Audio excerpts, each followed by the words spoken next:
Dans l'immensité de l'espace, une menace se cache. Un astéroïde pourrait s'écraser sur la Terre.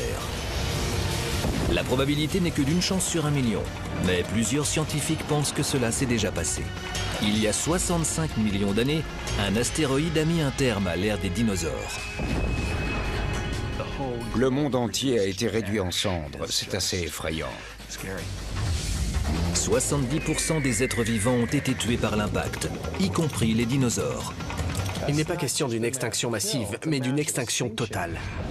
Nous pourrions subir le même sort que les dinosaures.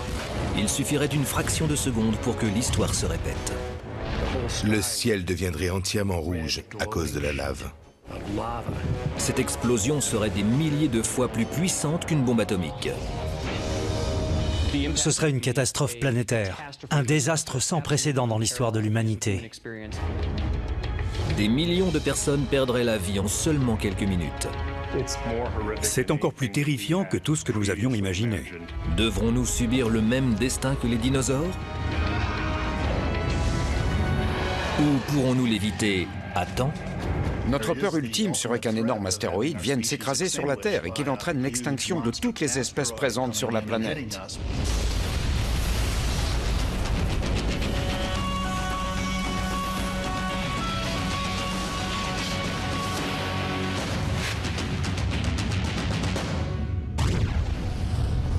Pour la Californie du Sud, les catastrophes naturelles font partie de la routine. Les 20 millions de personnes qui habitent cet État ont enduré tremblements de terre, coulées de boue et tempêtes de feu. Mais la menace la plus terrifiante pourrait venir du ciel. Même en ayant été prévenus à l'avance, les habitants de la Terre n'auraient nulle part où se cacher. La ville de Los Angeles ne serait plus une ville, mais une cible géante. C'est comme si une montagne se dirigeait vers la Terre à la vitesse d'un boulet de canon. Ce serait comme 10 000 bombes d'Hiroshima. L'explosion serait énorme et provoquerait une lueur si étincelante qu'elle serait plus brillante que le soleil. La tempête de feu brûlerait absolument tout ce qui se trouve dans un rayon de 160 km. La pression de l'explosion générerait des vents de plus de 400 km à l'heure, ce qui anéantirait absolument tout. Mais la destruction ne serait pas totale. Des débris de toutes sortes tomberaient sur nous, comme ça s'est passé à Pompéi. Beverly Hills, Los Angeles et Malibu disparaîtraient en 60 secondes chrono. Puis viendrait l'assaut final. De monstrueux tsunamis de plus de 150 mètres de haut détruiraient toute la côte du Pacifique. Les vagues de ces tsunamis se propageraient le long de la côte, de Bahia jusqu'en Alaska. Jamais on n'aurait vu des vagues aussi hautes. Tous ces phénomènes auraient causé la mort de millions de personnes dans toute l'Amérique de l'Ouest. L'impact serait une vraie catastrophe, un désastre sans précédent dans l'histoire de l'humanité. Nous pouvons perdre la vie d'une minute à l'autre. Cela se passerait de cette façon si nous devions faire face à un astéroïde. Nous découvrons que des objets s'écrasent sur la Terre assez fréquemment. À ce jour, 180 cratères ont été découverts à la surface de la Terre. On peut citer le cratère Wolf Creek, qui mesure environ 1 km de largeur, le cratère Manicouagan au Canada, qui mesure 96 km, ou encore un cratère découvert récemment dans le désert du Sahara, qui mesure 30 km. Tous trois représentent un passé d'1 milliard d'années entre la Terre et les astéroïdes. Lors de la formation du système solaire, les astéroïdes ont été laissés de côté. Ils sont des millions à peupler la ceinture d'astéroïdes qui se situe entre Jupiter et Mars. En fait, les astéroïdes sont des sortes de fossiles de la formation de la planète. Ce sont de petits composants, de petits débris de la formation des planètes. Les astéroïdes peuvent mesurer jusqu'à 800 km et se déplacer dans l'espace à une vitesse de plus de 64 000 km à l'heure. Ce sont des vitesses quasiment impossibles à imaginer. Mais si on voulait les expliquer, on pourrait dire que c'était comme si on était dans un avion et qu'on voyageait de Los Angeles à New York en 3 ou 4 minutes. N'importe lequel de ces astéroïdes pourrait prendre la Terre comme cible et provoquer de terribles dégâts. On ne sait jamais quand un astéroïde arrivera. C'est comme si la planète était une cible dans un stand de tir. Selon les statistiques, on a aujourd'hui plus de chances de mourir à cause d'un astéroïde qu'à cause d'une tornade ou d'un tsunami. Il y a une raison qui explique que nous ayons autant de chances. les gros astéroïdes se dirigent rarement vers la Terre. Il y a 65 millions d'années, un astéroïde aurait mis un terme à l'ère des dinosaures.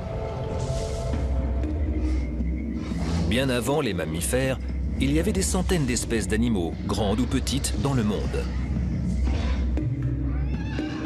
Les ptérosaures volaient dans le ciel. Des anciennes espèces de requins régnaient sur l'océan. La Terre possédait une grande variété de plantes exubérantes. Et tout à coup, les 3/4 des êtres vivants sont morts dans l'une des pires extinctions massives que la Terre ait connues. Les scientifiques ont débattu pendant de longues années sur les causes de l'extinction massive des dinosaures. Mais des découvertes récentes indiquent que c'est un astéroïde qui aurait mis fin au règne des dinosaures. On pense qu'un astéroïde de 10 km de diamètre s'est écrasé sur la Terre près du Chicxulub au Mexique. C'est comme si une montagne 2 fois plus grande que l'Everest était tombée du ciel. L'astéroïde aurait plongé dans l'océan avec une force de 190 milliards de tonnes de TNT. Il aurait formé un cratère de 180 000 mètres de large et de 8 km de profondeur. L'astéroïde allait à une vitesse de 32 000 km/h. De la Terre, on a dû voir comme une boule de feu couper le ciel en deux. En perçant l'atmosphère, l'astéroïde a engendré une quantité énorme de gaz. Et ça a créé une lueur dans le ciel. À ce moment-là, on a dû avoir l'impression de voir le ciel en flammes. L'astéroïde aurait plongé dans l'océan près de la côte du Mexique. L'océan est une couche très fine. Il est très facile de pénétrer dedans. L'astéroïde a percé la couche, puis a creusé un trou de 30 km au fond de l'océan, c'est-à-dire dans les roches, à 30 km de profondeur. Ce n'est quand même pas rien. L'énergie de cet astéroïde était peut-être 100 000 fois plus puissante que celle de toutes les armes nucléaires de la Terre. La boule de feu aurait brillé plus que 1000 soleils. Elle aurait brûlé tout ce qui se trouvait dans un rayon de 800 km et elle aurait traversé l'atmosphère de la Terre. S'ensuivrait une onde de choc et une énorme poussée d'air qui aurait produit des vents de plus de 3000 km/h. La pression et les vents étaient tellement forts qu'ils pouvaient détruire toutes les plantes et tous les animaux dans un rayon de plusieurs centaines de kilomètres. L'impact aurait créé des raz-de-marée de 45 mètres de haut qui auraient inondé une grande partie de l'Amérique du Nord. L'impact se serait ressenti à 1600 km à la ronde et aurait provoqué plusieurs glissements de terrain secondaires dans l'océan. Ceux-ci seraient à l'origine d'autres tsunamis. Ainsi, il y en aurait eu à cause de l'impact et d'autres à cause des glissements des terrains secondaires. Comme si tout cela ne suffisait pas, des débris rocheux enflammés se seraient détachés du cratère pour s'écraser sur les plantes et les animaux alors qu'ils auraient pu survivre. Dans certains cas, ces débris mesuraient des centaines de mètres d'épaisseur. Les arbres auraient pris feu à cause des hautes températures générées par l'impact. Les feux de forêt auraient détruit les paysages sur des centaines de kilomètres. Il est très probable que les animaux se soient évanouis alors que l'atmosphère se réchauffait de plus en plus. La chaleur intense aurait eu des conséquences négatives sur tous les êtres vivants. Même si cet événement a été vraiment terrible et a détruit la région du golfe du Mexique, il n'est pas responsable de l'extinction massive qui s'est produite il y a 65 millions d'années. Les dinosaures ne se sont pas éteints à cause de cette explosion. C'était une catastrophe mondiale, le genre de catastrophe que l'on n'avait pas vu depuis 200 millions d'années. En premier lieu, l'explosion n'a fait de dégâts que dans un rayon de 960 km. Mais une grande partie des organismes vivants sur la planète ont fini par être touchés. Pourquoi ? Une nouvelle théorie a été mise en lumière. Cependant, elle est très controversée et remet en cause nos connaissances sur les astéroïdes. Et cette remise en cause pourrait décider à elle seule de notre avenir.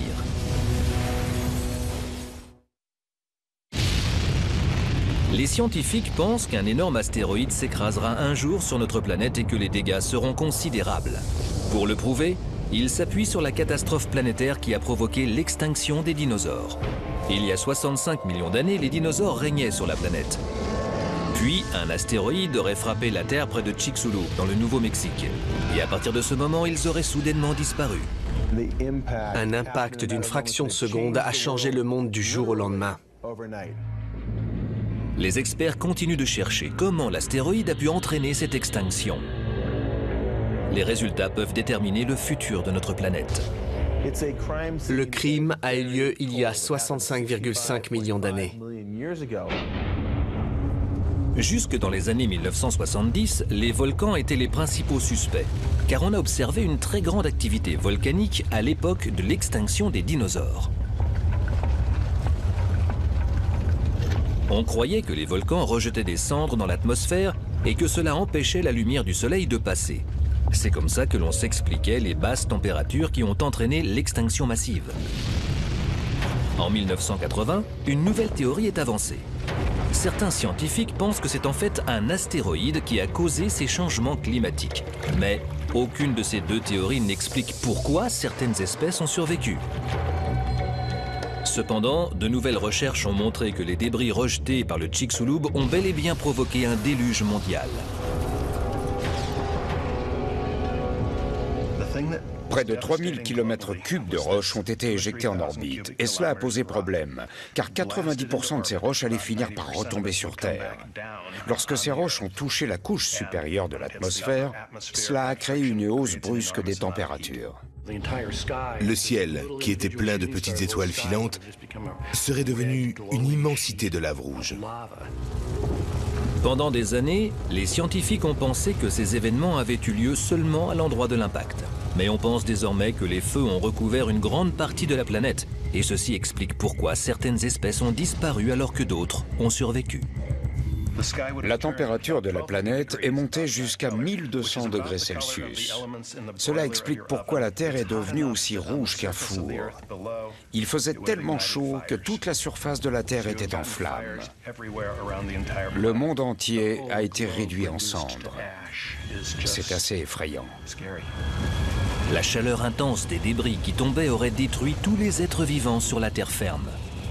N'importe quel animal exposé à de telles températures serait brûlé intégralement. La seule chance de survie se trouvait sous terre, mais seuls les petits animaux pouvaient s'y réfugier. Donc tous ceux qui n'ont pas pu creuser un trou sous la terre ont été brûlés vifs. Tout ça, ce sont des restes de victimes de l'impact.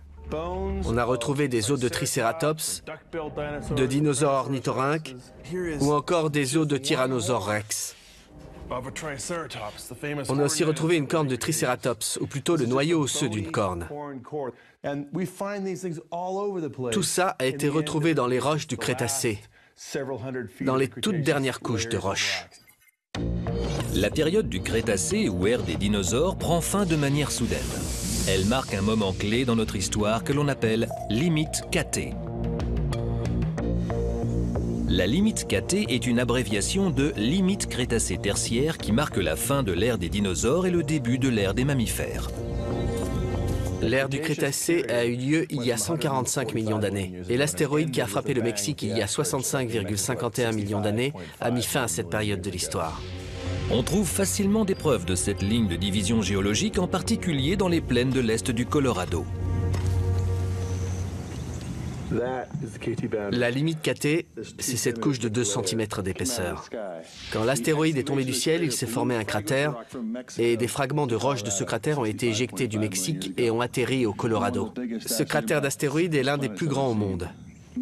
Si on analyse un peu de cette argile au microscope, on pourra trouver des particules de roche et observer qu'elles ont été comme écrasées.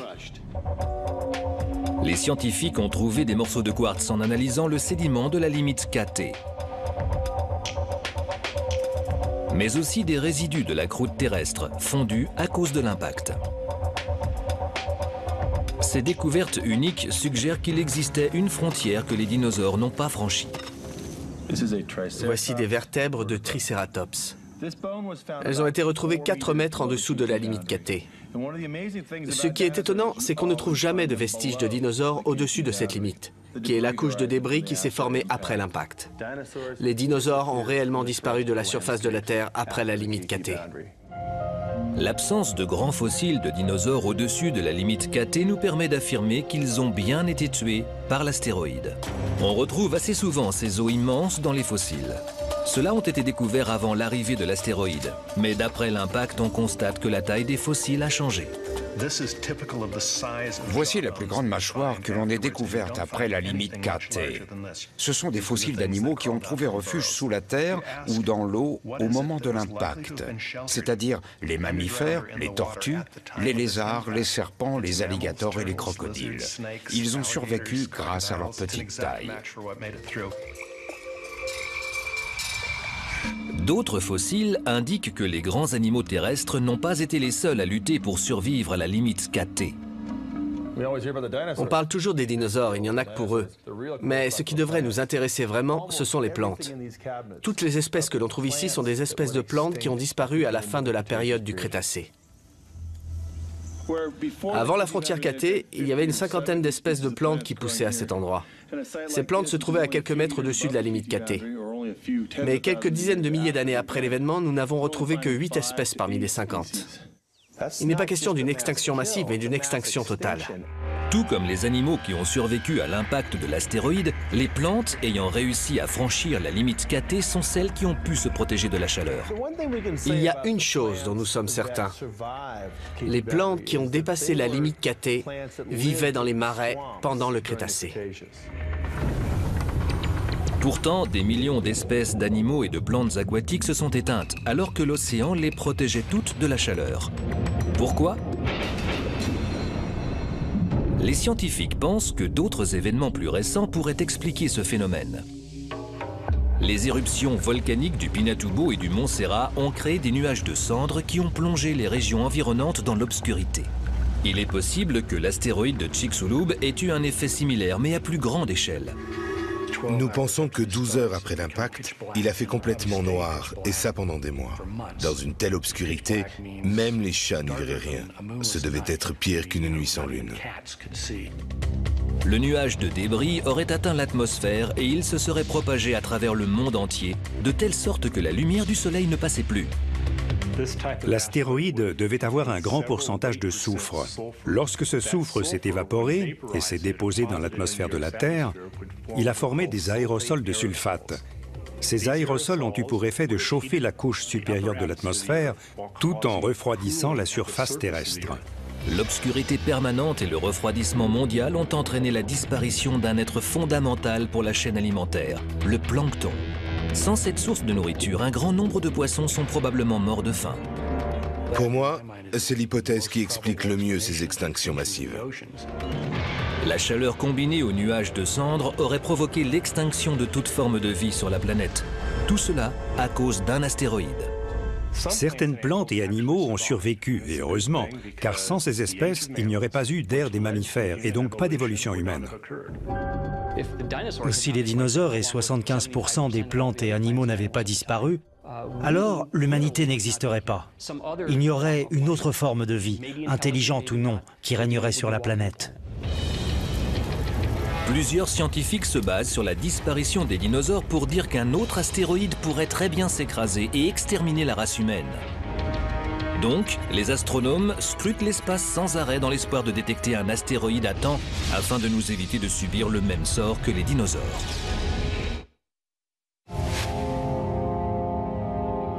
Si un astéroïde se dirigeait vers la Terre en ce moment, il se pourrait qu'on ne le repère pas à temps à cause de sa position ou de sa taille. Au fil du temps, nous nous sommes habitués à la présence d'astéroïdes et nous oublions le danger qu'ils peuvent représenter. Lorsqu'un astéroïde passe à travers l'atmosphère, il est appelé météore. Mais lorsqu'il touche la surface de la Terre, il est appelé météorite.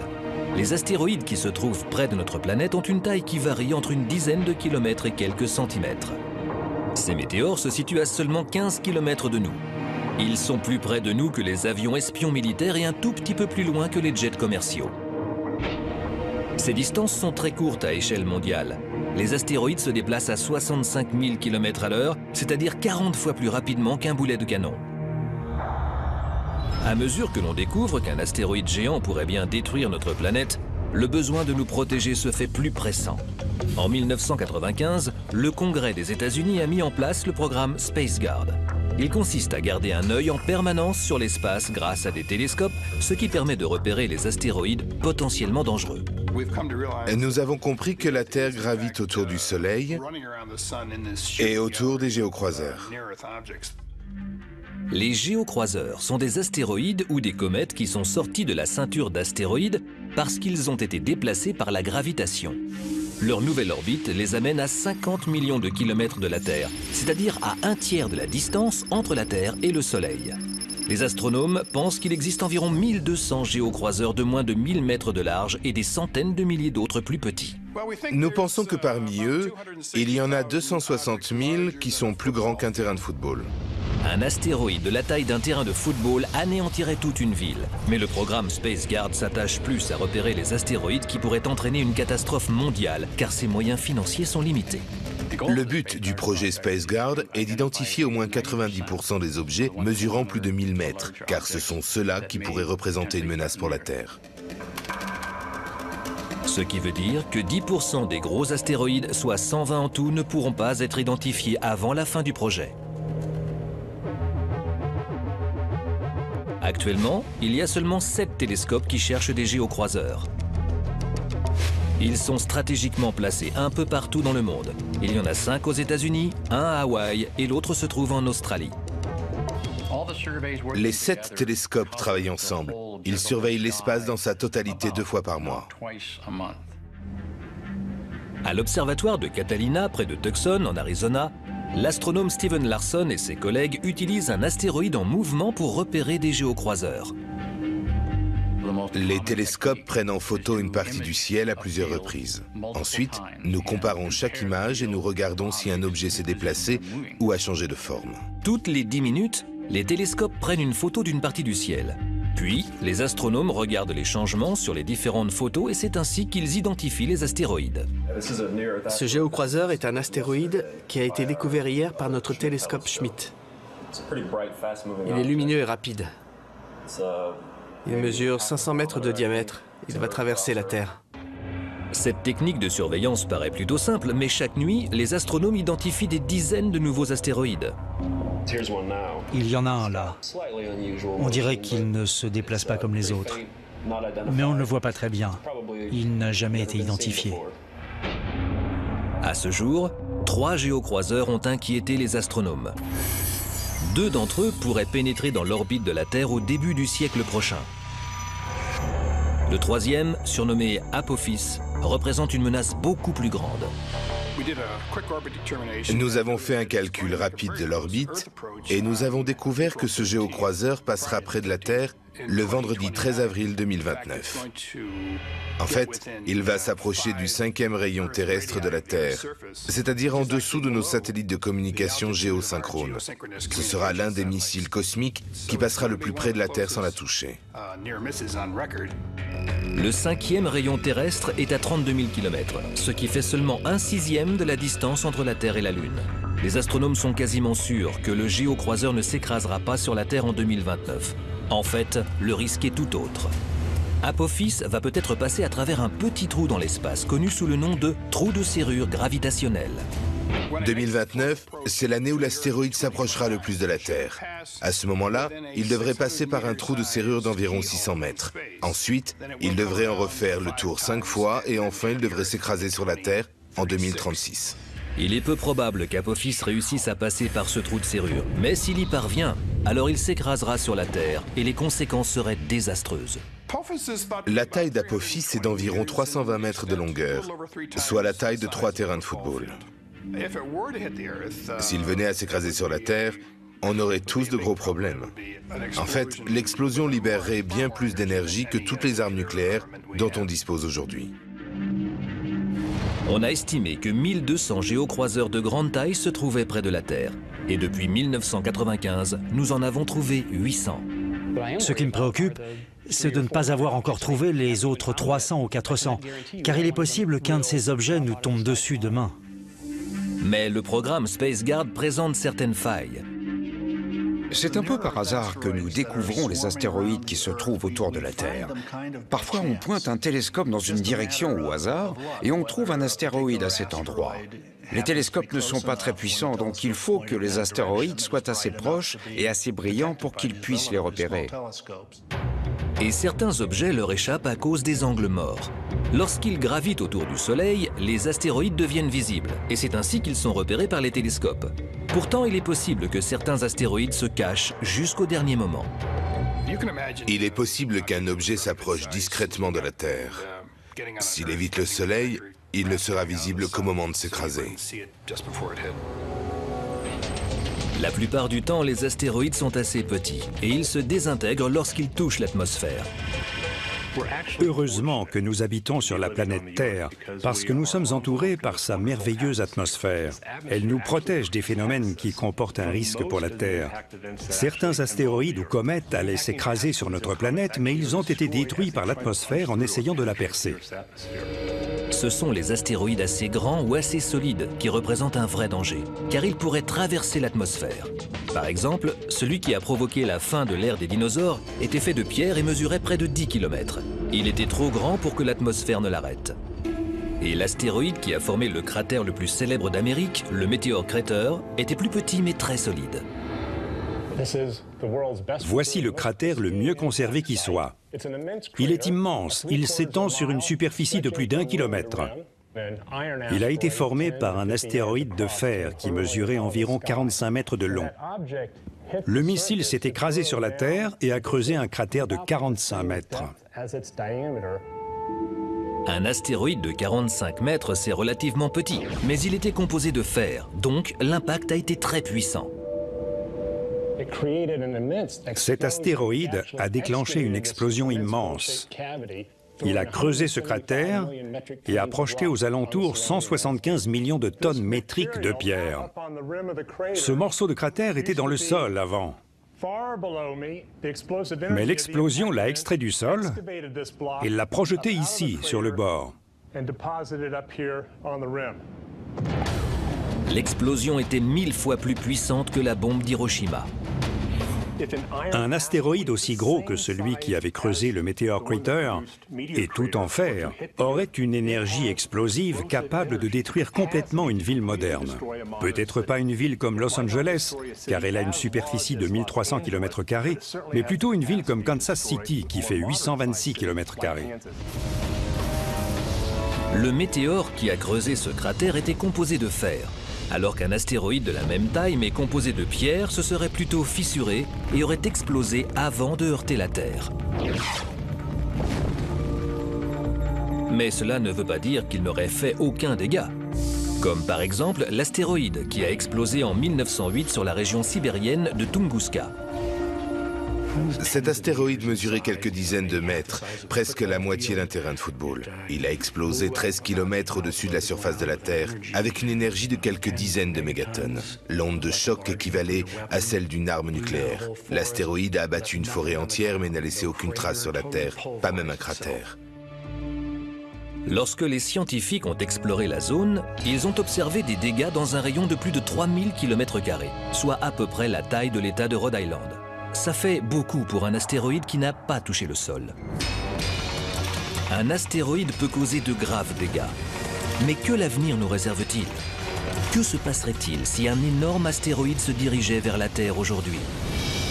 Des millions de personnes pourraient mourir. Et si un jour, un astéroïde menaçait les vies de millions de personnes, il faudrait préparer une mission pour protéger la planète d'un nouveau missile dévastateur. Nous pourrions vraiment empêcher cette menace de se réaliser. Nous avons les moyens nécessaires pour le faire.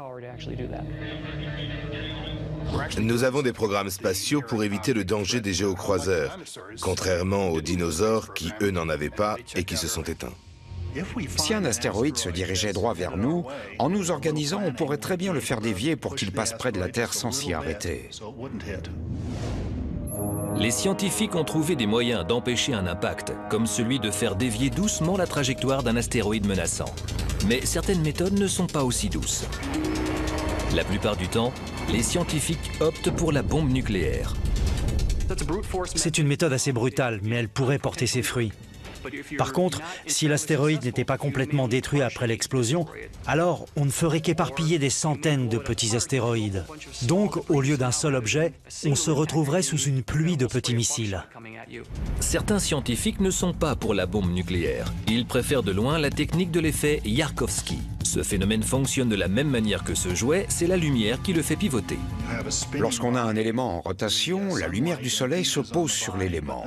Au fur et à mesure que l'objet tourne, la chaleur se répand et ensuite elle se déplace dans une autre direction.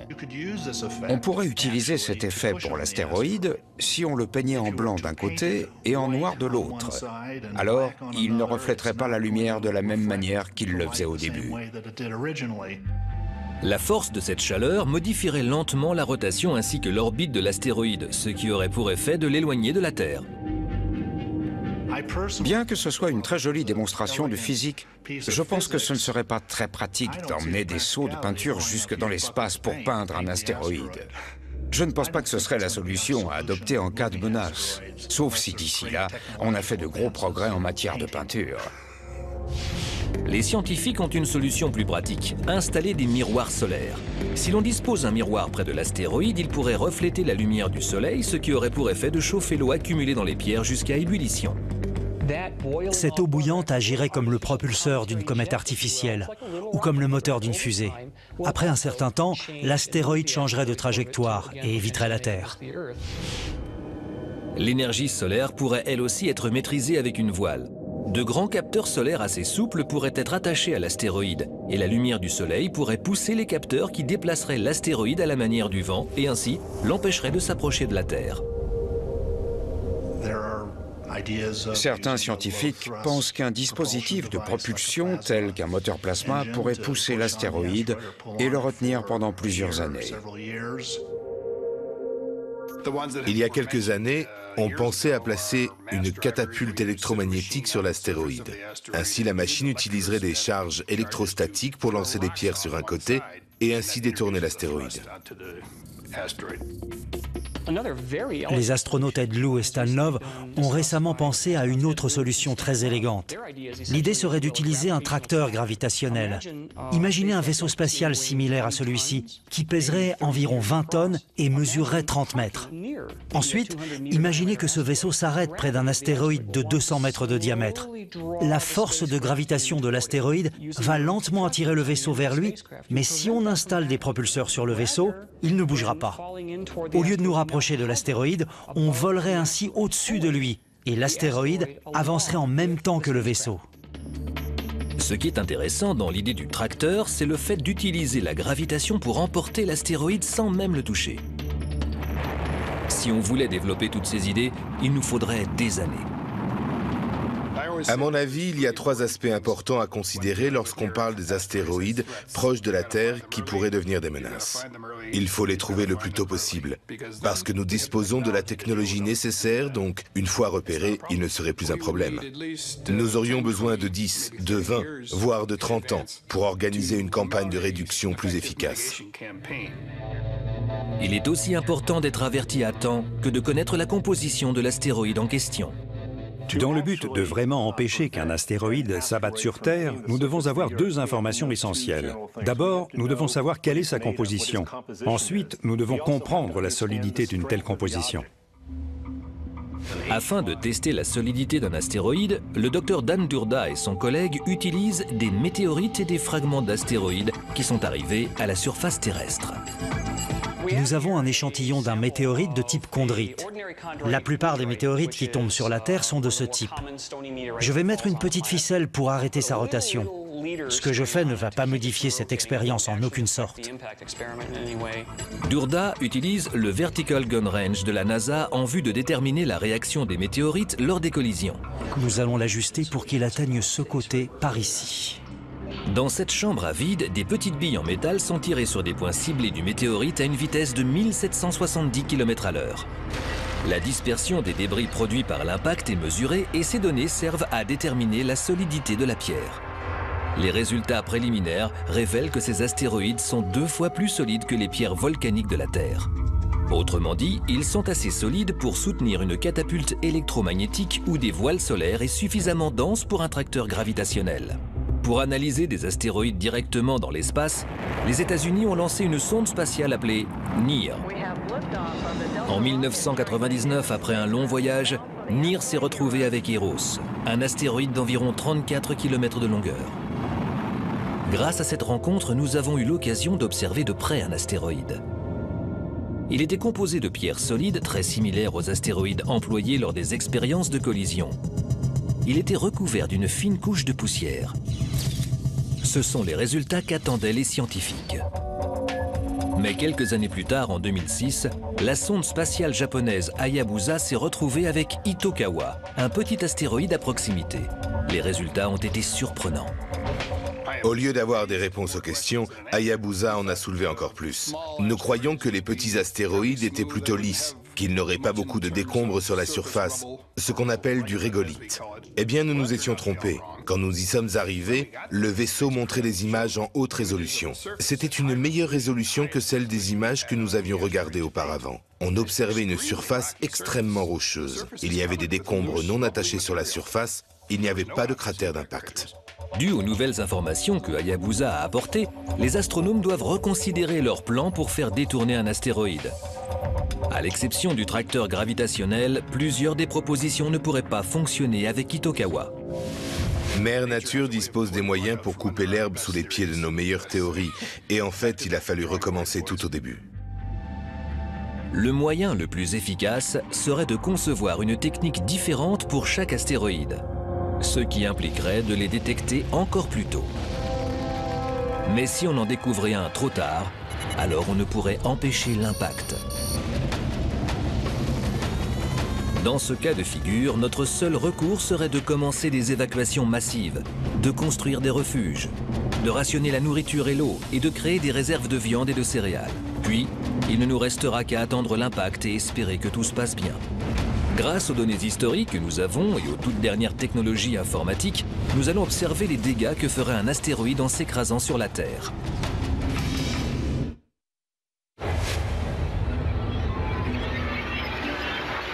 Nous avons une chance sur 1 million pour qu'un astéroïde de 1,5 km de large soit caché par le Soleil et échappe à la surveillance du programme Space Guard.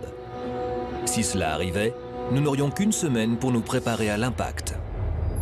Nos dernières découvertes nous ont beaucoup appris sur les astéroïdes, et nous savons bien que si l'un d'eux s'écrasait sur la côte de la Californie du Sud, alors la terreur et la destruction régneraient sur le monde. Toutes les situations les plus terribles de notre histoire ne seraient rien comparées à cet événement-là. Toute la population de la Californie du Sud est forcée de fuir, de Santa Barbara à San Diego, exactement comme à la Nouvelle-Orléans lors du passage de l'ouragan Katrina. À Los Angeles, plus de 6 millions de personnes bloquent la circulation des 3 autoroutes principales. Des tentes sont installées par milliers dans le désert.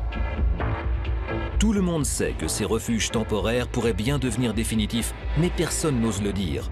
Au moment où les derniers habitants tentent de quitter la ville, la menace devient réelle. Si on regardait le ciel de nuit quelques jours avant l'impact, on pourrait y voir un premier indice. On y verrait un objet de la taille d'une étoile qui, au fur et à mesure, deviendrait de plus en plus brillant. 1 ou 2 jours avant l'impact, cet objet serait l'étoile la plus brillante dans le ciel. L'astéroïde se dirige vers la côte de Los Angeles. Il s'enflamme lorsqu'il percute l'atmosphère. La boule de feu s'approcherait de la surface de la Terre et commencerait à se briser. Cette boule de feu atteindrait un diamètre de près de 40 km et on l'apercevrait à une distance de plus de 200 km. Cette boule de feu serait aussi chaude qu'une dizaine de soleils. L'astéroïde plonge dans l'océan à près de 48 000 km/h. À cet endroit, l'eau a une profondeur d'environ 3000 mètres. L'impact ferait ressortir toute cette eau en une fraction de seconde. Et il ne resterait qu'un trou géant de plus de 32 000 km dans l'océan. En bref, l'astéroïde ferait s'envoler toute l'eau d'un coup et arriverait au fond de la mer où il creuserait encore sur 5000 ou 6000 mètres. Ensuite, l'explosion dégagerait une vague de chaleur. Ce serait désastreux. L'onde de choc serait d'1 million de mégatonnes d'énergie, c'est-à-dire bien plus puissante que tout notre arsenal nucléaire. Tous les objets inflammables prennent feu instantanément. Les bâtiments, la végétation et la population sont gravement brûlés. Les personnes se trouvant à 300 km de l'impact souffriraient de brûlures au 2e degré. De San Diego à Santa Barbara, tout ce qui serait inflammable prendrait feu, mais aussi depuis Los Angeles jusqu'à Pasadena. Tous ces événements se produisent dans les premières secondes après l'impact. Puis viennent les séismes provoqués par la collision entre l'astéroïde et les fonds marins. Ensuite, on ressentirait les effets d'un séisme de magnitude 8. Les secousses ne détruiraient pas des bâtiments, mais elles secoueraient les maisons de bois et les feraient craquer. La chaleur de l'impact provoquerait une explosion. Le vent atteint une vitesse supérieure à 480 km/h. Les bâtiments s'effondreraient, les murs en briques seraient fissurés, les fenêtres brisées. Le vent se calme au bout de quelques minutes, mais presque aussitôt, des débris se mettent à tomber. Lors de la formation du cratère, une grande quantité d'eau serait expulsée vers l'atmosphère et cette eau reviendrait percuter violemment la surface de l'océan et ses alentours dans un rayon de 19 à 22 km. Toute la côte de la Californie du Sud serait inondée par des millions de litres d'eau de mer. Environ 2 ou 3 minutes après l'impact, une pluie de gravier s'abattrait sur nous. Et cette pluie seule suffirait à nous tuer. D'ici 10 minutes, la ville de Los Angeles sera rayée de la carte. Santa Monica, Hollywood et Malibu ne seront plus que des tas de poussière. Et comme si cela ne suffisait pas, Une demi-heure après tout cela, on serait frappé par un tsunami géant. Les vagues de ce tsunami seraient énormes, plus de 200 mètres de haut, soit la taille d'un bâtiment de 10 étages, peut-être même plus. Et il y en aurait des dizaines comme celle-là. Si quelqu'un avait par chance survécu aux premières catastrophes, il serait emporté par ces vagues, c'est certain. Ce serait vraiment horrible. Imaginez que le tsunami en Indonésie a produit des vagues d'1 mètre de haut, alors que là, il est question de vagues de 200 mètres de haut. Ce serait complètement irréel. une série de tsunamis fait rage sur toute la côte du Pacifique. Les vagues atteignent 45 mètres de hauteur à Hawaï et 27 mètres au Japon. Puis, on assiste aux plus grands incendies de forêt de l'histoire de la Californie. L'impact du Chicxulub nous a appris que les petits débris qui tombent sur la Terre font augmenter la température de l'atmosphère. Ainsi, la Terre se transforme très vite en un four. Après quelques minutes, le ciel de la Californie du Sud devient complètement rouge. Les débris mettent le feu à tout ce qui se trouve sur leur chemin. Bientôt, toute la Californie du Sud est en flammes. La ville de Los Angeles devient une multitude de braises que le vent propage à l'est. Ceci provoque des incendies dans l'Utah, dans l'Arizona et dans le nord de l'Oregon. Cet astéroïde, tout comme celui qui a exterminé les dinosaures, produit un immense nuage de soufre qui se mêle à la fumée des incendies. Ce nuage se déplace dans l'hémisphère occidental et assombrit le ciel pour le plonger dans un crépuscule perpétuel. Les températures commencent à baisser car les rayons du soleil ne passent plus. C'est le début de l'hiver nucléaire continental. Une telle situation pourrait modifier radicalement l'agriculture. Elle pourrait rester bouleversée des années durant. Mais si les gens à l'autre bout du monde se croient en sécurité, ils ont tort. Le nuage de cendres fait baisser les températures dans tout le continent et entraîne des gelées en plein mois de juillet. Les récoltes sont détruites dans le Midwest américain surnommé le grenier du monde. Sans toutes les récoltes de cette région, les populations du monde entier devront faire face à la famine pour les années à venir. Les gens arriveraient à survivre à certains endroits du monde. Mais si on venait à manquer de nourriture dans les régions les plus peuplées, alors notre civilisation pourrait commencer à disparaître. Ce serait la pire conséquence d'un phénomène de ce type. Nous sommes plus de 7 milliards sur Terre aujourd'hui. Je ne pense pas que ce serait 1 million de personnes ou 2 qui mourraient dans le cas d'un impact, mais plutôt des centaines de millions. Des centaines de millions de personnes perdraient la vie dans un événement cosmique à un moment précis de l'histoire. Le nuage de décombres mettrait plusieurs années à disparaître et il faudrait autant d'années pour que le climat revienne à la normale. L'humanité aurait souffert atrocement, mais elle ne serait pas complètement anéantie. Nous sommes bien plus nombreux que les dinosaures et nous disposons de technologies qui nous éviteraient de subir le même sort qu'eux. Fort heureusement, il est peu probable que la Terre soit frappée par un astéroïde. Mais nous avons beaucoup à perdre. Donc nous devons inventer des télescopes toujours plus performants et continuer nos recherches. Tout cela dans le but d'assurer notre survie en cas de catastrophe planétaire.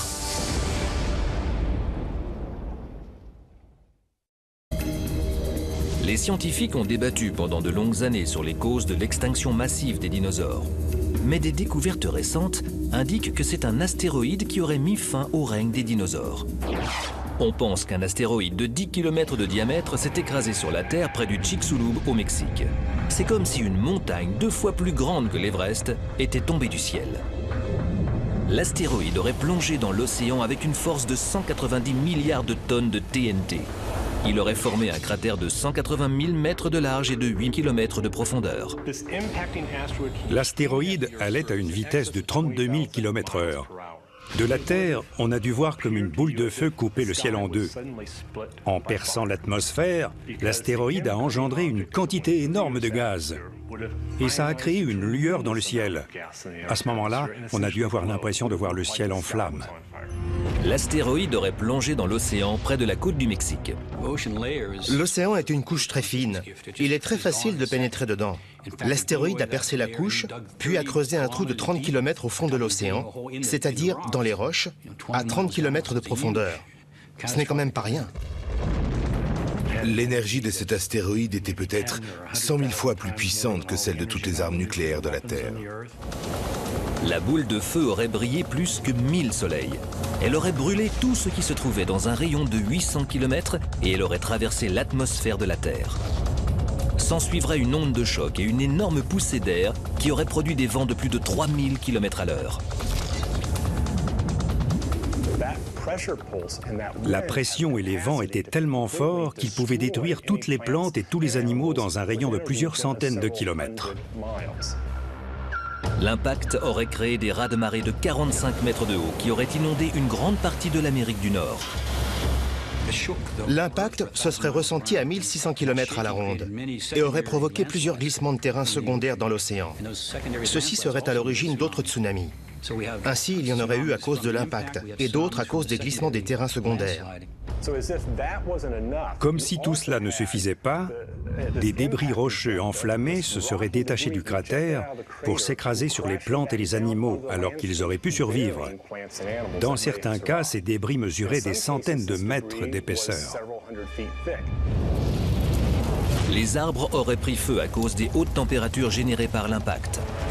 Les feux de forêt auraient détruit les paysages sur des centaines de kilomètres. Il est très probable que les animaux se soient évanouis alors que l'atmosphère se réchauffait de plus en plus. La chaleur intense aurait eu des conséquences négatives sur tous les êtres vivants. Même si cet événement a été vraiment terrible et a détruit la région du golfe du Mexique, il n'est pas... Aucune de ces deux théories n'explique pourquoi certaines espèces ont survécu. Cependant, de nouvelles recherches ont montré que les débris rejetés par le Chicxulub ont bel et bien provoqué un déluge mondial. Près de 3000 km3 de roches ont été éjectées en orbite, et cela a posé problème, car 90% de ces roches allaient finir par retomber sur Terre. Lorsque ces roches ont touché la couche supérieure de l'atmosphère, cela a créé une hausse brusque des températures. Le ciel, qui était plein de petites étoiles filantes, serait devenu une immensité de lave rouge. Pendant des années, les scientifiques ont pensé que ces événements avaient eu lieu seulement à l'endroit de l'impact. Mais on pense désormais que les feux ont recouvert une grande partie de la planète, et ceci explique pourquoi certaines espèces ont disparu alors que d'autres ont survécu. La température de la planète est montée jusqu'à 1200 degrés Celsius. Cela explique pourquoi la Terre est devenue aussi rouge qu'un four. Il faisait tellement chaud que toute la surface de la Terre était en flammes. Le monde entier a été réduit en cendres. C'est assez effrayant. La chaleur intense des débris qui tombaient aurait détruit tous les êtres vivants sur la terre ferme. N'importe quel animal exposé à de telles températures serait brûlé intégralement. La seule chance de survie se trouvait sous terre, mais seuls les petits animaux pouvaient s'y réfugier. Donc tous ceux qui n'ont pas pu creuser un trou sous la terre ont été brûlés vifs. Tout ça, ce sont des restes de victimes de l'impact. On a retrouvé des os de tricératops, de dinosaures ornithorynques ou encore des os de tyrannosaure rex. On a aussi retrouvé une corne de tricératops, ou plutôt le noyau osseux d'une corne. Tout ça a été retrouvé dans les roches du Crétacé, dans les toutes dernières couches de roches. La période du Crétacé, ou ère des dinosaures, prend fin de manière soudaine. Elle marque un moment clé dans notre histoire que l'on appelle limite KT. La limite KT est une abréviation de limite Crétacé-Tertiaire qui marque la fin de l'ère des dinosaures et le début de l'ère des mammifères. L'ère du Crétacé a eu lieu il y a 145 millions d'années. Et l'astéroïde qui a frappé le Mexique il y a 65,51 millions d'années a mis fin à cette période de l'histoire. On trouve facilement des preuves de cette ligne de division géologique, en particulier dans les plaines de l'est du Colorado. La limite KT, c'est cette couche de 2 cm d'épaisseur. Quand l'astéroïde est tombé du ciel, il s'est formé un cratère et des fragments de roches de ce cratère ont été éjectés du Mexique et ont atterri au Colorado. Ce cratère... Mais personne n'ose le dire. Au moment où les derniers habitants tentent de quitter la ville, la menace devient réelle. Si on regardait le ciel de nuit quelques jours avant l'impact, on pourrait y voir un premier indice. On y verrait un objet de la taille d'une étoile qui, au fur et à mesure, deviendrait de plus en plus brillant. 1 ou 2 jours avant l'impact, cet objet serait l'étoile la plus brillante dans le ciel. L'astéroïde se dirige vers la côte de Los Angeles. Il s'enflamme lorsqu'il percute l'atmosphère. La boule de feu s'approcherait de la surface de la Terre et commencerait à se briser. Cette boule de feu atteindrait un diamètre de près de 40 km et on l'apercevrait à une distance de plus de 200 km. Cette boule de feu serait aussi chaude qu'une dizaine de soleils. L'astéroïde plonge dans l'océan à près de 48 000 km à l'heure. À cet endroit, l'eau a une profondeur d'environ 3000 mètres. L'impact ferait ressortir toute cette eau en une fraction de seconde. Et il ne resterait qu'un trou géant de plus de 32 000 km dans l'océan. En bref, l'astéroïde ferait s'envoler toute l'eau d'un coup et arriverait au fond de la mer où il creuserait encore sur 5000 ou 6000 mètres. Ensuite, l'explosion dégagerait une vague de chaleur. Ce serait désastreux. L'onde de choc serait d'1 million de mégatonnes d'énergie, c'est-à-dire bien plus puissante que tout notre arsenal nucléaire. Tous les objets inflammables prennent feu instantanément. Les bâtiments, la végétation et la population sont gravement brûlés. Les personnes se trouvant à 300 km de l'impact souffriraient de brûlures au 2e degré. De San Diego à Santa Barbara, tout ce qui serait inflammable prendrait feu, mais aussi depuis Los Angeles jusqu'à Pasadena. Tous ces événements se produisent dans les premières secondes après l'impact. Puis viennent les séismes provoqués par la collision entre l'astéroïde et les fonds marins. Ensuite, on ressentirait les effets d'un séisme de magnitude 8. Les secousses ne détruiraient pas des bâtiments, mais elles secoueraient les maisons de bois et les feraient craquer. La chaleur de l'impact provoquerait une explosion.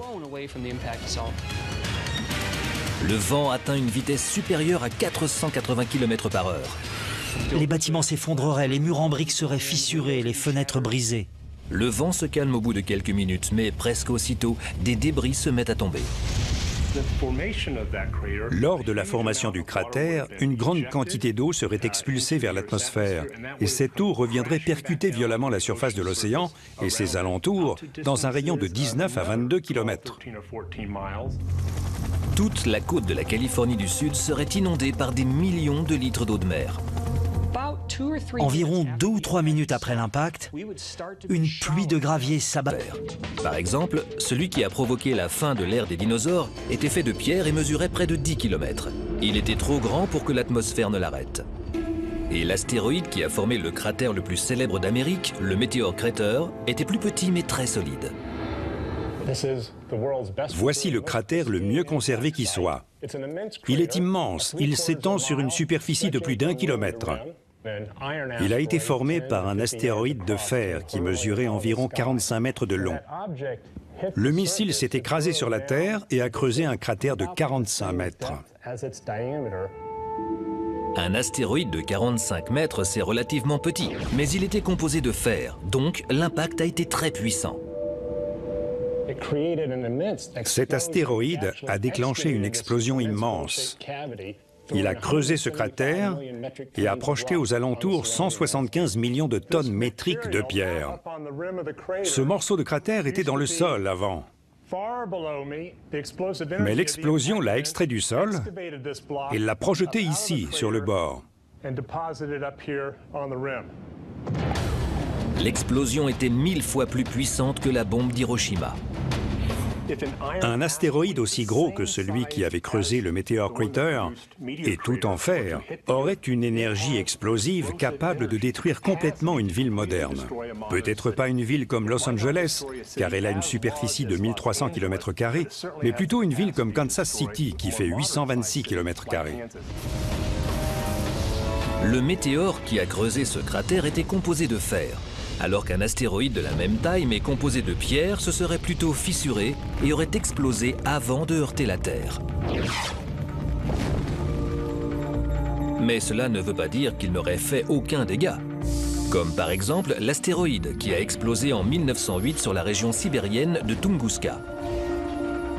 Cet astéroïde mesurait quelques dizaines de mètres, presque la moitié d'un terrain de football. Il a explosé 13 km au-dessus de la surface de la Terre, avec une énergie de quelques dizaines de mégatonnes. L'onde de choc équivalait à celle d'une arme nucléaire. L'astéroïde a abattu une forêt entière, mais n'a laissé aucune trace sur la Terre, pas même un cratère. Lorsque les scientifiques ont exploré la zone, ils ont observé des dégâts dans un rayon de plus de 3000 km², soit à peu près la taille de l'État de Rhode Island. Ça fait beaucoup pour un astéroïde qui n'a pas touché le sol. Un astéroïde peut causer de graves dégâts. Mais que l'avenir nous réserve-t-il? Que se passerait-il si un énorme astéroïde se dirigeait vers la Terre aujourd'hui? Des millions de personnes pourraient mourir. Et si un jour, un astéroïde menaçait les vies de millions de personnes, il faudrait préparer la technique de l'effet Yarkovsky. Ce phénomène fonctionne de la même manière que ce jouet, c'est la lumière qui le fait pivoter. Lorsqu'on a un élément en rotation, la lumière du soleil se pose sur l'élément. Au fur et à mesure que l'objet tourne, la chaleur se répand et ensuite elle se déplace dans une autre direction. On pourrait utiliser cet effet pour l'astéroïde si on le peignait en blanc d'un côté et en noir de l'autre. Alors, il ne reflèterait pas la lumière de la même manière qu'il le faisait au début. La force de cette chaleur modifierait lentement la rotation ainsi que l'orbite de l'astéroïde, ce qui aurait pour effet de l'éloigner de la Terre. Bien que ce soit une très jolie démonstration de physique, je pense que ce ne serait pas très pratique d'emmener des seaux de peinture jusque dans l'espace pour peindre un astéroïde. Je ne pense pas que ce serait la solution à adopter en cas de menace, sauf si d'ici là, on a fait de gros progrès en matière de peinture. Les scientifiques ont une solution plus pratique, installer des miroirs solaires. Si l'on dispose d'un miroir près de l'astéroïde, il pourrait refléter la lumière du soleil, ce qui aurait pour effet de chauffer l'eau accumulée dans les pierres jusqu'à ébullition. Cette eau bouillante agirait comme le propulseur d'une comète artificielle ou comme le moteur d'une fusée. Après un certain temps, l'astéroïde changerait de trajectoire et éviterait la Terre. L'énergie solaire pourrait elle aussi être maîtrisée avec une voile. De grands capteurs solaires assez souples pourraient être attachés à l'astéroïde et la lumière du soleil pourrait pousser les capteurs qui déplaceraient l'astéroïde à la manière du vent et ainsi l'empêcheraient de s'approcher de la Terre. Certains scientifiques pensent qu'un dispositif de propulsion tel qu'un moteur plasma pourrait pousser l'astéroïde et le retenir pendant plusieurs années. Il y a quelques années, on pensait à placer une catapulte électromagnétique sur l'astéroïde. Ainsi, la machine utiliserait des charges électrostatiques pour lancer des pierres sur un côté et ainsi détourner l'astéroïde. Les astronautes Ed Lu et Stan Love ont récemment pensé à une autre solution très élégante. L'idée serait d'utiliser un tracteur gravitationnel. Imaginez un vaisseau spatial similaire à celui-ci, qui pèserait environ 20 tonnes et mesurerait 30 mètres. Ensuite, imaginez que ce vaisseau s'arrête près d'un astéroïde de 200 mètres de diamètre. La force de gravitation de l'astéroïde va lentement attirer le vaisseau vers lui, mais si on installe des propulseurs sur le vaisseau, il ne bougera pas. Au lieu de nous rapprocher de l'astéroïde, on volerait ainsi au-dessus de lui et l'astéroïde avancerait en même temps que le vaisseau. Ce qui est intéressant dans l'idée du tracteur, c'est le fait d'utiliser la gravitation pour emporter l'astéroïde sans même le toucher. Si on voulait développer toutes ces idées, il nous faudrait des années. À mon avis, il y a 3 aspects importants à considérer lorsqu'on parle des astéroïdes proches de la Terre qui... Lorsque ce soufre s'est évaporé et s'est déposé dans l'atmosphère de la Terre, il a formé des aérosols de sulfate. Ces aérosols ont eu pour effet de chauffer la couche supérieure de l'atmosphère tout en refroidissant la surface terrestre.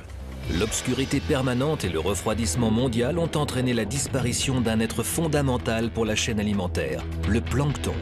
Sans cette source de nourriture, un grand nombre de poissons sont probablement morts de faim. Pour moi, c'est l'hypothèse qui explique le mieux ces extinctions massives. La chaleur combinée aux nuages de cendres aurait provoqué l'extinction de toute forme de vie sur la planète. Tout cela à cause d'un astéroïde. Certaines plantes et animaux ont survécu, et heureusement, car sans ces espèces, il n'y aurait pas eu d'ère des mammifères et donc pas d'évolution humaine. Si les dinosaures et 75% des plantes et animaux n'avaient pas disparu, alors l'humanité n'existerait pas. Il y aurait une autre forme de vie, intelligente ou non, qui régnerait sur la planète. Plusieurs scientifiques se basent sur la disparition des dinosaures pour dire qu'un autre astéroïde pourrait très bien s'écraser et exterminer la race humaine.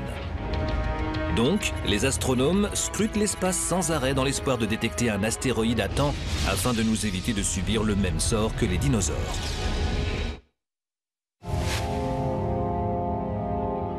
Si un astéroïde se dirigeait vers la Terre en ce moment, il se pourrait qu'on ne le repère pas à temps à cause de sa position ou de sa taille. Au fil du temps, nous nous sommes habitués à la présence d'astéroïdes et nous oublions le danger qu'ils peuvent représenter. Lorsqu'un astéroïde passe à travers l'atmosphère, il est appelé météore, mais lorsqu'il touche la surface de la Terre, il est appelé météorite. Les astéroïdes qui se trouvent près de notre planète ont une taille qui varie entre une dizaine de kilomètres et quelques centimètres. Ces météores se situent à seulement 15 km de nous. Ils sont plus près de nous que les avions espions militaires et un tout petit peu plus loin que les jets commerciaux. Ces distances sont très courtes à échelle mondiale. Les astéroïdes se déplacent à 65 000 km à l'heure, c'est-à-dire 40 fois plus rapidement qu'un boulet de canon. À mesure que l'on découvre qu'un astéroïde géant pourrait bien détruire notre planète, le besoin de nous protéger se fait plus pressant. En 1995, le Congrès des États-Unis a mis en place le programme Space Guard. Il consiste à garder un œil en permanence sur l'espace grâce à des télescopes, ce qui permet de repérer les astéroïdes potentiellement dangereux. Nous avons compris que la Terre gravite autour du Soleil et autour des géocroiseurs. Les géocroiseurs sont des astéroïdes ou des comètes qui sont sortis de la ceinture d'astéroïdes parce qu'ils ont été déplacés par la gravitation. Leur nouvelle orbite les amène à 50 millions de kilomètres de la Terre, c'est-à-dire à un tiers de la distance entre la Terre et le Soleil. Les astronomes... Avant la frontière cathée, il y avait une cinquantaine d'espèces de plantes qui poussaient à cet endroit. Ces plantes se trouvaient à quelques mètres au-dessus de la limite cathée. Mais quelques dizaines de milliers d'années après l'événement, nous n'avons retrouvé que 8 espèces parmi les 50. Il n'est pas question d'une extinction massive, mais d'une extinction totale. Tout comme les animaux qui ont survécu à l'impact de l'astéroïde, les plantes ayant réussi à franchir la limite cathée sont celles qui ont pu se protéger de la chaleur. Il y a une chose dont nous sommes certains. Les plantes qui ont dépassé la limite cathée vivaient dans les marais pendant le Crétacé. Pourtant, des millions d'espèces d'animaux et de plantes aquatiques se sont éteintes, alors que l'océan les protégeait toutes de la chaleur. Pourquoi ? Les scientifiques pensent que d'autres événements plus récents pourraient expliquer ce phénomène. Les éruptions volcaniques du Pinatubo et du Mont Serra ont créé des nuages de cendres qui ont plongé les régions environnantes dans l'obscurité. Il est possible que l'astéroïde de Chicxulub ait eu un effet similaire, mais à plus grande échelle. Nous pensons que 12 heures après l'impact, il a fait complètement noir, et ça pendant des mois. Dans une telle obscurité, même les chats n'y verraient rien. Ce devait être pire qu'une nuit sans lune. Le nuage de débris aurait atteint l'atmosphère et il se serait propagé à travers le monde entier, de telle sorte que la lumière du soleil ne passait plus. L'astéroïde devait avoir un grand pourcentage de soufre. Lorsque ce soufre s'est évaporé et s'est déposé dans l'atmosphère de la Terre, il a formé des aérosols de sulfate. Ces aérosols ont eu pour effet de chauffer la couche supérieure de l'atmosphère tout en refroidissant la surface terrestre. L'obscurité permanente et le refroidissement mondial ont entraîné la disparition d'un être fondamental pour la chaîne alimentaire, le plancton. Sans cette source de nourriture, un grand nombre de poissons sont probablement morts de faim. Pour moi, c'est l'hypothèse qui explique le mieux ces extinctions massives. La chaleur combinée aux nuages de cendres aurait provoqué l'extinction de toute forme de vie sur la planète. Tout cela à cause d'un astéroïde. Certaines plantes et animaux ont survécu, et heureusement, car sans ces espèces, il n'y aurait pas eu d'ère des mammifères et donc pas d'évolution humaine. Si les dinosaures et 75% des plantes et animaux n'avaient pas disparu, alors l'humanité n'existerait pas. Il y aurait une autre forme de vie, intelligente ou non, qui régnerait sur la planète. Plusieurs scientifiques se basent sur la disparition des dinosaures pour dire qu'un autre astéroïde pourrait très bien s'écraser et exterminer la race humaine. Donc, les astronomes scrutent l'espace sans arrêt dans l'espoir de détecter un astéroïde à temps afin de nous éviter de subir le même sort que les dinosaures.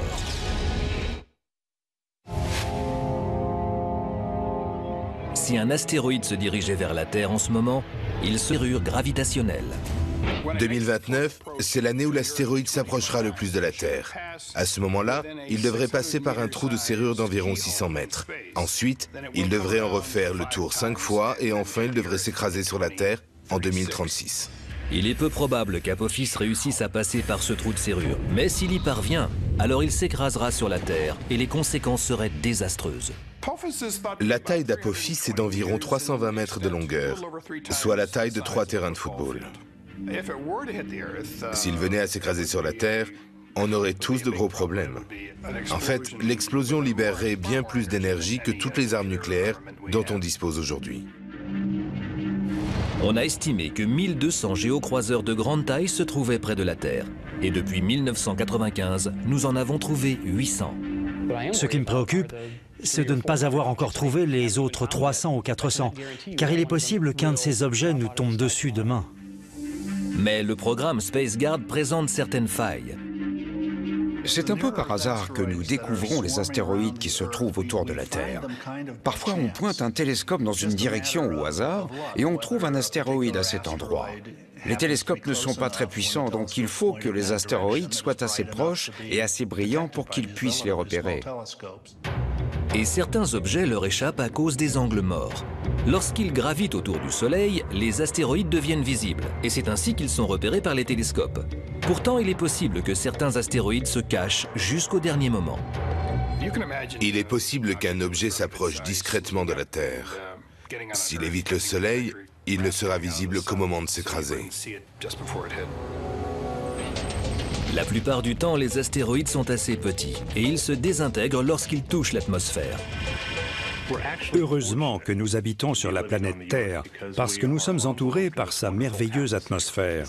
Elle nous protège des phénomènes qui comportent un risque pour la Terre. Certains astéroïdes ou comètes allaient s'écraser sur notre planète, mais ils ont été détruits par l'atmosphère en essayant de la percer. Ce sont les astéroïdes assez grands ou assez solides qui représentent un vrai danger, car ils pourraient traverser l'atmosphère. Par exemple, celui qui a provoqué la fin de l'ère des dinosaures était fait de pierre et mesurait près de 10 km. Il était trop grand pour que l'atmosphère ne l'arrête. Et l'astéroïde qui a formé le cratère le plus célèbre d'Amérique, le météore Crater, était plus petit mais très solide. Voici le cratère le mieux conservé qui soit. Il est immense, il s'étend sur une superficie de plus d'1 kilomètre. Il a été formé par un astéroïde de fer qui mesurait environ 45 mètres de long. Le missile s'est écrasé sur la Terre et a creusé un cratère de 45 mètres. Un astéroïde de 45 mètres, c'est relativement peu. Dans les toutes dernières couches de roches. La période du Crétacé, ou ère des dinosaures, prend fin de manière soudaine. Elle marque un moment clé dans notre histoire que l'on appelle limite KT. La limite KT est une abréviation de limite Crétacé-Tertiaire qui marque la fin de l'ère des dinosaures et le début de l'ère des mammifères. L'ère du Crétacé a eu lieu il y a 145 millions d'années. Et l'astéroïde qui a frappé le Mexique il y a 65,51 millions d'années a mis fin à cette période de l'histoire. On trouve facilement des preuves de cette ligne de division géologique, en particulier dans les plaines de l'est du Colorado. La limite KT, c'est cette couche de 2 cm d'épaisseur. Quand l'astéroïde est tombé du ciel, il s'est formé un cratère et des fragments de roches de ce cratère ont été éjectés du Mexique et ont atterri au Colorado. Ce cratère d'astéroïde est l'un des plus grands au monde. Si on analyse un peu de cette argile au microscope, on pourra trouver des particules de roche et observer qu'elles ont été comme écrasées. Les scientifiques ont trouvé des morceaux de quartz en analysant le sédiment de la limite KT. Mais aussi des résidus de la croûte terrestre fondus à cause de l'impact. Ces découvertes uniques suggèrent qu'il existait une frontière que les dinosaures n'ont pas franchie. Voici des vertèbres de Triceratops. Elles ont été retrouvées 4 mètres en dessous de la limite KT. Ce qui est étonnant, c'est qu'on ne trouve jamais de vestiges de dinosaures au-dessus de cette limite, qui est la couche de débris qui s'est formée après l'impact. Les dinosaures ont réellement disparu de la surface de la Terre après la limite KT.